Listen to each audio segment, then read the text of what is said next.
안녕하세요. 맥킨의 지혜투자클럽입니다. HLB 계열사죠. HLB 생명과학이 리보세라님 허가를 확신하면서 HLB의 지분 확대 소식이 나왔습니다. 내일의 투자 전략까지 한번 살펴보도록 하겠습니다. 먼저 개장 전 미정시 선물 흐름부터 한번 살펴보도록 하겠습니다.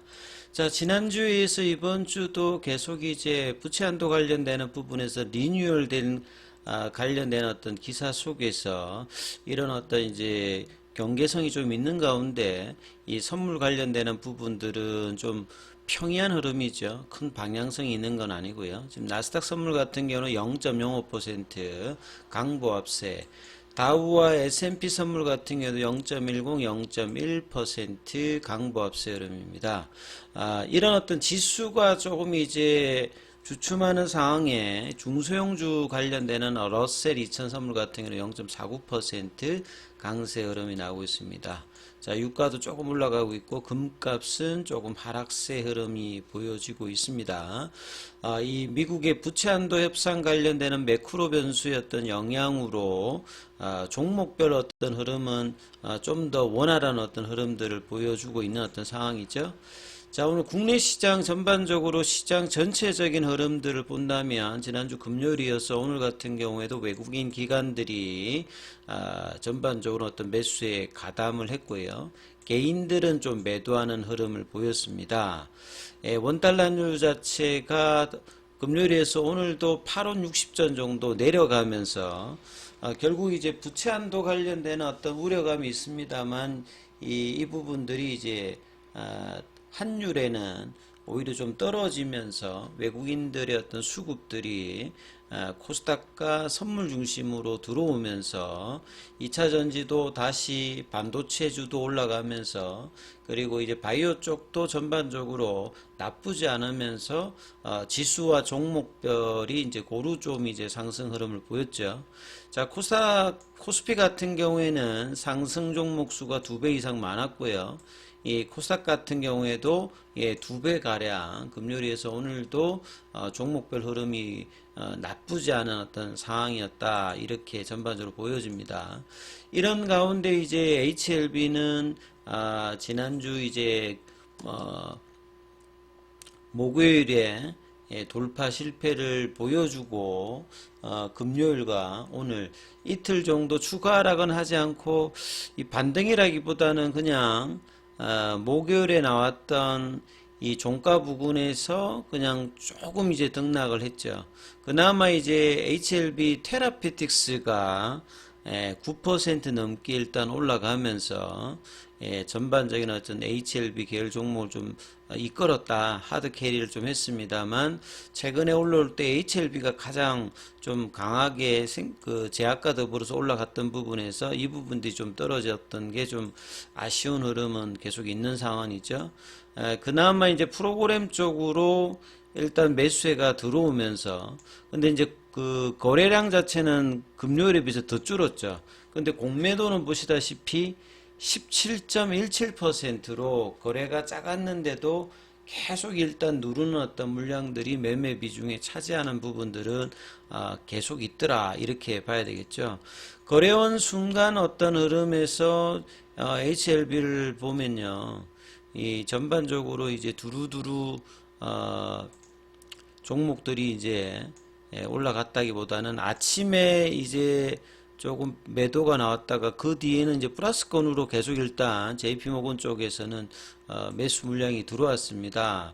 근데 이제 강한 어떤 흐름은 아니었기 때문에 36,000원, 37,000원대 부분에 좁은 어떤 레인지로 이제 수급이 좀 움직여서 일단 강도 측면에서는 약했습니다만 오히려 이 매매 비중에서 공매도 차지하는 부분은 훨씬 많았음에도 불구하고 일단 강보합세 시간에도 큰 흐름은 없었습니다.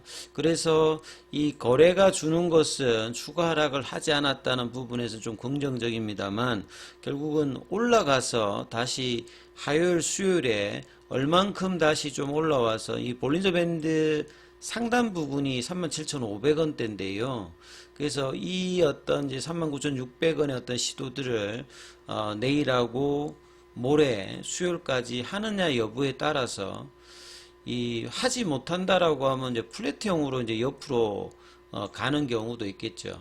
뭐 아니면 조금 더 이제 내려가는 어떤 흐름도 있을 건데, 이틀 동안의 흐름을 보면서 이 거래량이 다시 늘어나는지 여부가 굉장히 중요하면서, 아니면 이도저도 아닌 플랫형으로 이제 옆으로 가서 6월달, 7월달을 이제 볼 수 있는 어떤 그런 흐름도 뭐 일단 나올 수 있습니다. 근데 수급의 어떤 차원에서 뭐 제일 중요한 거는 재료를 앞두고서, 이 5월달에도 재료를 앞두고서 거래가 없다가 거래가 이렇게 한 방 딱 터지고 난 다음에 이어지지 못했죠.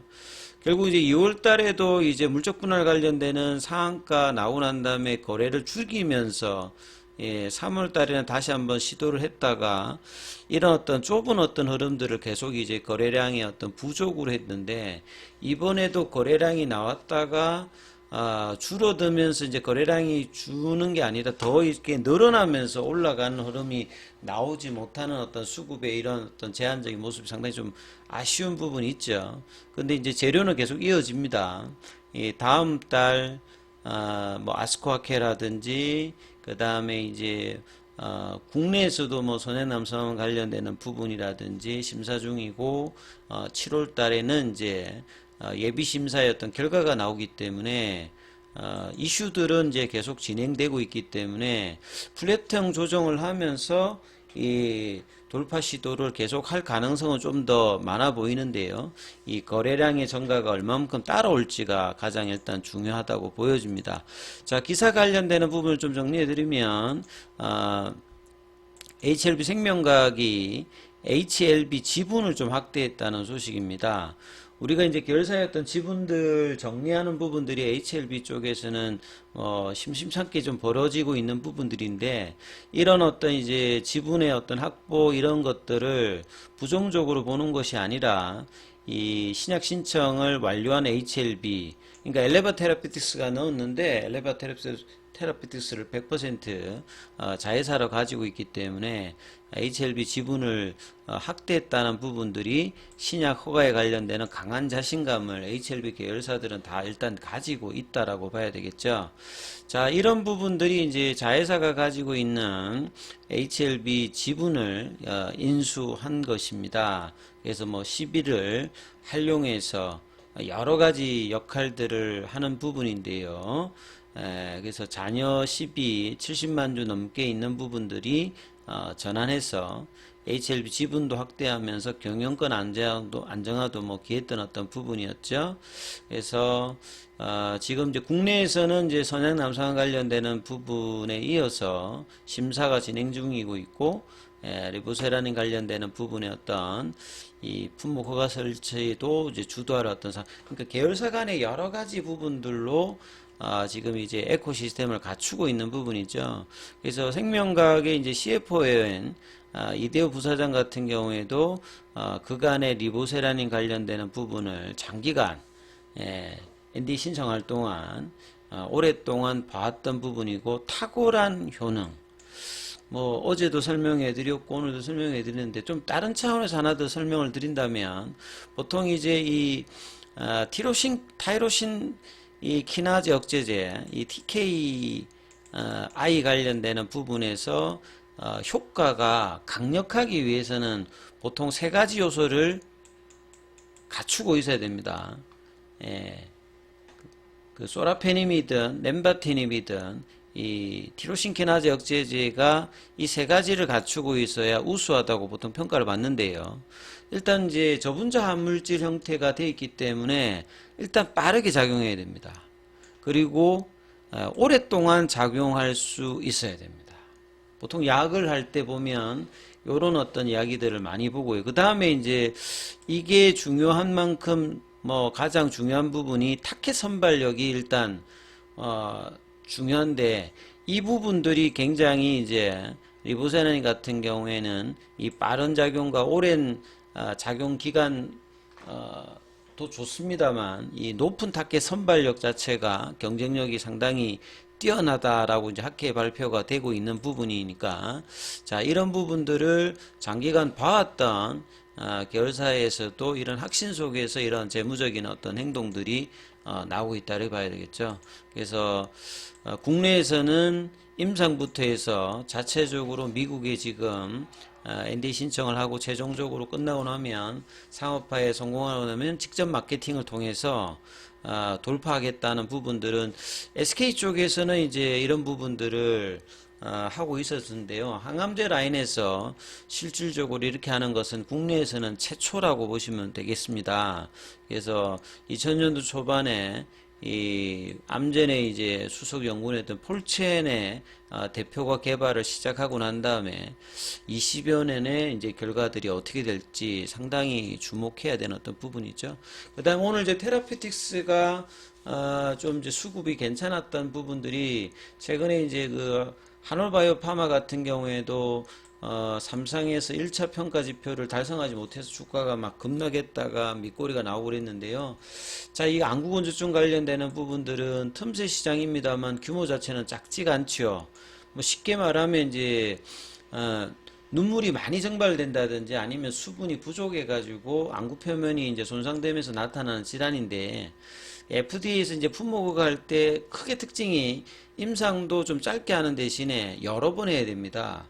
왜냐하면 직접적인 부분과 주관적인 부분들이 명확하지가 않기 때문에 여러 번 거쳐서 보통 3번, 4번 정도 해가지고 만족하느냐 이것 때문에 상당히 이제 국내에서는 지금 난공불락이다 이만큼 쉽게 지금 허가가 되어 있지 않는데 자 테라피틱스의 이 안구건조증 관련되는 이 RGN259 같은 경우에는 신경연화성형 각막염 쪽에도 같이 이제 하는데 기전 자체가 이제 기존의 다른 어떤 경쟁 약물이 좀 다르죠. 티모신 베타 4를 하고 있기 때문에 근원적인 어떤 치료 관련되는 기대가 있는 상태에서 네 번째 임상을 지금 준비 중인 어떤 상태죠. 그리고 기타 지금 이제 항서제약 같은 경우는 돌파 시도를 했는데 여기도 예, 50위안을 넘지를 못했습니다. 예, 항서제약도 돌파를 했다가 조금 어느 한쪽이든 이제 돌파를 해서 가게 되면, HLB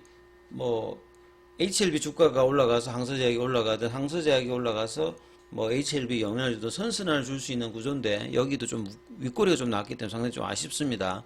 그만큼 지금 이제 주가의 차트를 보게 되면 항서제약 쪽도 이제 병용 관련되는 FDA 이제 신청 관련되는 부분이 이제 서서히 이제 주가 측면에도 반영되는 어떤 차트의 모습을 만들고 있죠. 그리고 이제 월간 차트로는 지금 수료명을 이 지점에서 만들어 놨기 때문에 이게 이제 확산이 될 수 있는 어떤 구간에 들어갈 수 있다고 봐야 되겠죠. 자, 수급만 조금 이제 여전히 좀 아쉬운 부분이 있죠. 그래서 오늘 같은 경우에도 거래량 대비해서 공매도 비중 자체는 금요일보다 훨씬 더 많았습니다. 그 다음에 이제 공매도 잔고 같은 경우에는 5월 17일 대비해서 계속 늘어나면서 호재가 있어도 공매도의 누름은 계속 많이 나오죠. 어떤 분이 이제 질문하시더라고요. 왜 이렇게 공매도를 하느냐, 공매도를 하는 목적이 뭐냐 물어보는데 공매도 하는 사람들도 수익 내려고 하는 겁니다.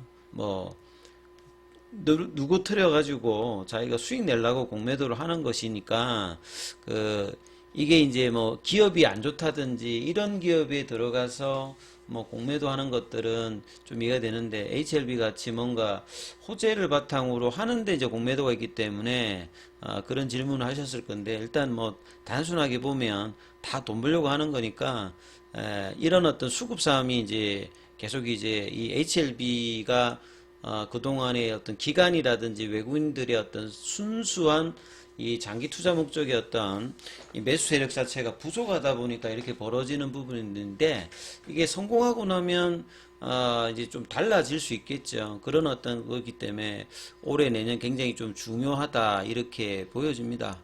그리고 이제 대차 거래 관련되는 부분에서는 보시다시피 체결수가 좀 더 상한보다 많은 어떤 흐름에 있는 상황이죠.